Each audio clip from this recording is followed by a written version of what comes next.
Infinix is set to introduce two smartphones at once. These are the INFINIX Note 60 and the INFINIX Note 60 Pro. On the outside, they look very similar, as you can see. They share a lot of the same features, but predictably, the Pro version costs more. Is it worth paying extra for the higher-end model, or are the marketers just trying to squeeze a few more euros out of us for nothing? Today, we'll compare them based solely on real facts from their technical specifications. And we'll uncover the whole truth. Let's get started. I would begin with what's included in the box because their package contents are possibly identical. I watched the review of each of these smartphones on our channel, and as you might notice, well, what I noticed first is that in my package, there is no power adapter included. Both come with the same USB-C to USB-A cable as well. Now let's remember the earphones, which surprised me even more because I thought the earphones would only come with the Pro version, since the Pro version is our top model. I thought they would only be there, but when I reviewed the regular version, it also had earphones, so both versions include them. I'll show you what they look like now. The protective cases that include a mixer, these are entirely indistinguishable from one another. And also, it is worth noting that both of these devices are shipped with this protective film. And of course, there's the SIM ejector tool and the same documentation. And if we talk about the appearance, both have an equally slim body, about 7.45 millimeters, and they both weigh the same, 199 grams. The frame on the Hot Boy is made of aluminum, but the back panel is the first important difference.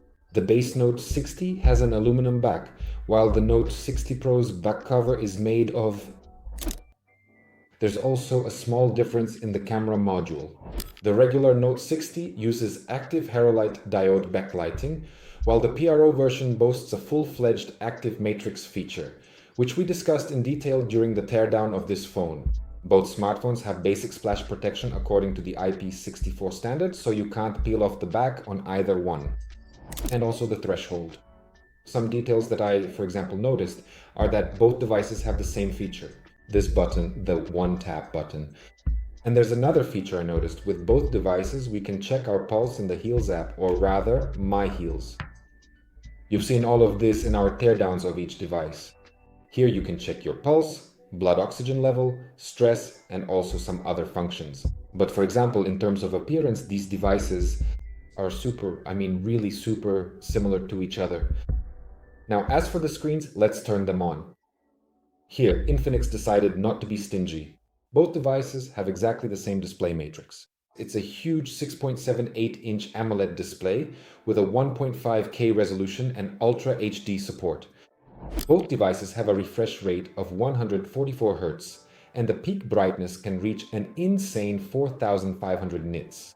The screens are protected by modern Corning Gorilla Glass 7e, so here they are absolutely equal. The picture will be equally smooth and bright, both on the base model and the previous one. But the main difference between these devices that I noticed is the heart of these two devices. Because, for example, in the base version 60, it is equipped with a 4nm MediaTek Dimensity 7400 Ultimate processor with Mali-G 615 graphics. At the same time, the Note 60 Pro runs on a Snapdragon 7S Gen 4 chip. In practice, in heavy games like Genshin Impact or PUBG Mobile, the Snapdragon processor in the Pro version performs more stably, delivers slightly higher FPS, and better optimizes the sustain process. But they do have one thing in common, a common and very serious flaw. But for me personally, it's about the memory. Both smartphones use the old and slow UFS 2.2 standard. And what's even worse, neither of them has a slot for a memory card. So, you won't be able to expand the built-in memory of 128 or 256 gigabytes on either device. When you buy either of these phones, you'll be limited to the storage capacity you chose initially. As for example, battery life, both devices show good results. Personally, I didn't notice any major differences. You can watch a detailed review of each phone in their individual overviews. So, what else is the same in these devices? It's the battery. Again, they are identical, a huge capacity of 6,500 mAh. Both smartphones support wireless charging up to 30 watts, as well as reverse charging to power other gadgets. And what I liked is the gamer feature called bypass charging, which directs the current past the battery so the phone doesn't heat up during gaming. and the only difference is in the speed of wired charging. It's huge. The base 060 only supports 45-watt charging, while the Note 10 Pro can charge at 90 watts. That is, it's exactly twice as fast. If you need to urgently charge a huge battery before leaving home, the Pro version handles it much quicker. As for the cameras, on paper, everything looks identical on the camera module. For the Pro version, as it's written, it has a 50 megapixel sensor with OIS, while on the regular version, it just says 50 MP OS INFINIX Cam. The main module on both is 50 megapixels with optical stabilization. The ultra-wide on both is 8 megapixels. The app offers the same portrait focal lengths, 24mm, 35mm, and 50mm. The zoom is the same, from 0.6 times to 15 times.